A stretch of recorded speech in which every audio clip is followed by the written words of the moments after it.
Horror games are a paradox in a way. No one wants to get scared, yet we still go out of our way to do so. It's the thrill you get, similar to a roller coaster. It's the fact that there is a risk that is so frightening, which makes this entertaining. Humans go out of their way to find new exciting things, even if they are somewhat dangerous or negative. If the only thing you do in your life is just sitting and wasting time, life just becomes too boring, even unbearable. The mind always searches for challenges or unpredictable events, and this goes back to horror games, a spine-chilling and uncertain experience with moments that truly scare you, putting you into a world with challenges that fearmonger and dread the player with jump scares and other unpleasant methods. But there are some games that play mind games with the player and trick them. They bring angst through other ways, which can be more terrifying. This is how sounds and the lack of them create fear in video games.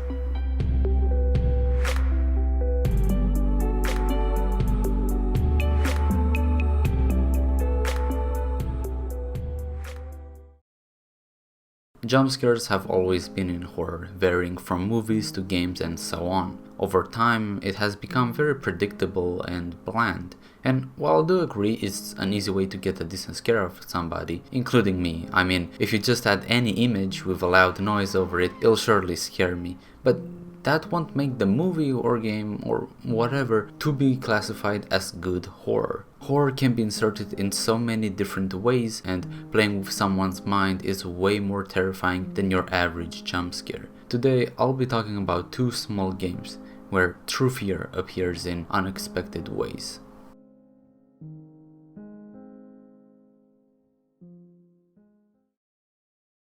Start Survey is a short horror game where you have to take a survey. You start the game facing a laptop into a bedroom. It's late at night and you can hear the heavy rain outside. It's actually pretty relaxing, and if I hadn't mentioned that this is a horror game, you would find it relaxing as well. A lot of games do that, like Doki Doki and OMORI. At first hand, they just look nice and simple. If you're actually careful and read the tags and description, you will see that it's all a facade. Now, does that mean this game does the same? Or, with the previous said, I only instilled fear and created some expectations. Taking a few basic questions, slowly becoming existential, and then things start to become a bit unnerving. The question, if the lights went out, would you be scared?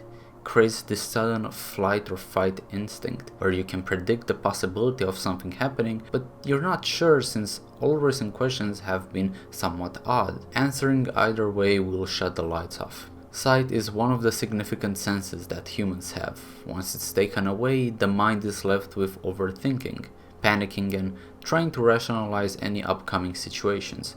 People aren't afraid of the dark, but what could be there? What could be lurking? Hiding, waiting for us. The door opens loudly, but slowly, and the next question is rather surprising. Have you ever wondered when you will die? A bit too existential, but with the things that happen the last minute, not the weirdest. The lights turn on and you can see your bedroom door open, revealing just a black void. Was there even a person or thing that interacted with it? If yes, did they even enter, or perhaps they're waiting at the doorway in the darkness, ready to jump at you once you're the most vulnerable? Maybe they are in and you couldn't hear the footsteps due to the loud rain. Listening and comprehending sounds is another sense that humans have, and similar with sight, it is very important. Without it, so much information is lost and the mind is going to create all possible scenarios. At this point, little happened, yet so much is going into our head, trying to find the most logical response, but also going through all the possible options. Without sound, we have a blind spot, which is behind us and further in front of us. For example, imagine yourself walking outside. You can see the road, the people, buildings, trees. You can hear the cars passing you, conversations others have, and the wind gently petting the leaves. If you take away the sounds, you'll never know if there could be a car too close to you or someone trying to rob you from behind. Take away sight and you're left with nothing. It's not paranoia, it's how the mind works, and it doesn't work as well when we lack information. A few more questions that try to play with your mind until you see, do you know the person standing behind you? your thoughts are paused, and maybe even your heart skipped a bit. Only thing there is left is the rain that has constantly been there, covering up all the minor sounds that could have been there. You slowly turn around only to see nothing.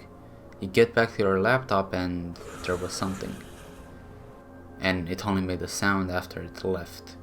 It's a good jump scare, the amount of tricks this game has played on you. It was somewhat unexpected, perhaps a bit predictable, but nonetheless there was a good chance it got you. With what just happened, you become wary. The game continues with its questions until it tells you that everything is a simulation. A pretty basic ending, though I don't think it's lazy.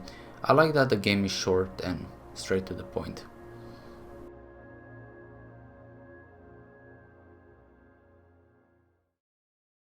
No Players Online is a short horror game that brings a fearmonger every kid had when they were playing games alone. What if in this single player game that I'm playing right now, there's actually someone? What if I'm not alone? This kind of fear can be tied to GMod in a way. When you're alone on those maps that feel like they should be filled with players and chaos, but there's just nothing. There's a great video that talks about this kind of subject, and I'll link in the description so you can check it out. The game starts with you inserting a video game into a very old TV, definitely earlier than 2000s. You're met up with a list full of servers, all of them are empty, so you randomly choose one. After a bit of waiting, you are placed onto a map. It seems like a first-person shooter capture, the flag game mode. In the bottom corner it says looking for players, meaning that it's just a waiting lobby. You start exploring the map. Nothing seems odd. The wind in the background and your loud footsteps every time you decide to move fill in the emptiness, but leave you with this sense of dread, as there's something missing. The loud gunshots and the chaotic gameplay that's not present makes you feel uncomfortable. You get into the enemy's base and capture their flag, because what else are you going to do in a multiplayer lobby with no other players? You retrieve the flag and decide to keep going, but this time, when you go back, an eerie red light shines from a corner. After investigating, it just suddenly goes away, as if the program realized it's something that should have not been there. Maybe it was a glitch, or an event that triggered due to something you did, or perhaps someone else. After capturing the enemy flag again, someone joins the game, but it's rather odd. They didn't spawn in, even though you are in their base. Now you might say it's against spawn killing, but during that time, who really went through the trouble of programming all that? And if they spawned somewhere else, why can't you hear other gunshots or footsteps? After getting to your base again, you see that your gate is open. You turn around only for a dark, shadowy creature to approach you very slowly. The game and sounds get distorted, only for it to go completely back to normal once it gets close to you. The wind is no longer there, only a strange, constant background sound with tiny ear-scratching rings. You continue playing, capturing the flag again. On your way back, the entity finds you again, slowly approaching you, being a bit more detailed now. Right before it gets you, another player joins the game, telling you to completely stop. He's begging you to reply back in any way, but realized you can't. He explains that delivering the last flag will cause the server to shut down, fully destroying the game. He continues on telling you that it can resurrect the dead, and he wants to see his wife, that seems to be stuck in the game. The explanations go on, saying that finishing the game will cause her to move on, but he feels he can save her and bring her back. This sounds like some creepypasta a 12-year-old wrote in his free time at school. You can leave the game by pressing escape, but then you can return back to find the creator still there. He decides to confront you, only for the game to completely crash. Returning back to the game, you are in a different world.